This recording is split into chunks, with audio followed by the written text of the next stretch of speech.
Hello there you gorgeous gamers, and welcome back to Pure Play TV, and today we have another video review for you to chow down on. This time we're taking a look at Going Under, which is available now for PS4, Xbox One, Nintendo Switch and PC. The version shown here is the PS4 version of the game running on PS4 Pro, and a review code was provided by the publisher. Dungeon crawlers are typically dark and dangerous places, and they tend to be my least favourite spaces in gaming. Going Under turns the tables and presents a bubblegum bright startup office for you to go smashing around in. From the first moment, I was taken in by the game's style, but what about the substance? In this review, I'll tell you what I liked, what I didn't like, and whatever else comes into my head. Before we go any deeper with this review, please take a moment to hit the like and subscribe buttons down below, and don't forget the bell icon too, so that you're the first to know when we've got new stuff for you to watch. Cheers my dears! You play as Jackie Fiasco, a new employee at a startup company. Only this isn't your typical Silicon Valley startup, though it is full of sly digs at modern startups, which I enjoyed. Lots. You work for drinks company Fizzle, a company owned by Cubicle, and Cubicle isn't afraid to shut down new ventures if they don't perform well. A bit like Google then.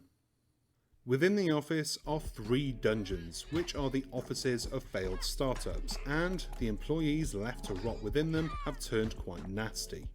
Your first assignment is to clear the dungeons. Simple, or at least that's what the boss thinks it is. It's not, it's actually incredibly hard, and that's by design. Because, make no mistake, this is a roguelike through and through, and you're expected to meet death more than a few times.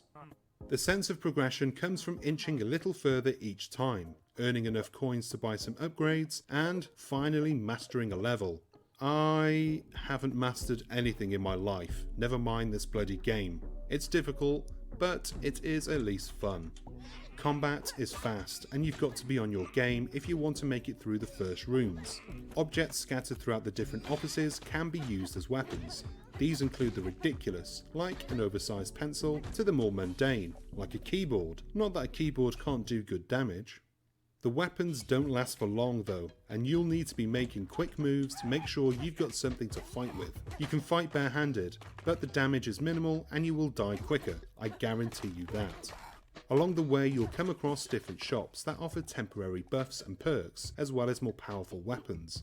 Sometimes I felt unstoppable after just a couple of upgrades. Other times I'd fail within a couple of minutes, even with all my upgrades and beastly weapons. The balancing seems off at times, with some rooms seemingly set up to make you fail, or at least that's how it felt for me. There's a little more substance to Going Under than I expected, with some witty writing managing to tease a few grins and giggles from my grumpy mug. I enjoyed the story sections of the game, even if they were sometimes a little long-winded and, at times, a little hit and miss with the jokes, but I appreciated the effort to make the game not feel like a roguelike dungeon crawler. For all that Going Under does well, it's not a great game. It's good, but there are only 3 dungeons, and after a couple of hours you've basically seen everything the game has to offer. I struggled to find the motivation after a few hours, but that's because I'm generally not into roguelikes, so you may find more here if that's your thing. And that's the end of this review. I hope you enjoyed it and found it useful, and if you did, then please do hit the like and subscribe buttons down below, as well as the bell icon too, so that you're the first to know when we've got new stuff for you to watch. I've been Chris, you've been well synergized monthly active users, and I'll see you next time. Until then, bye!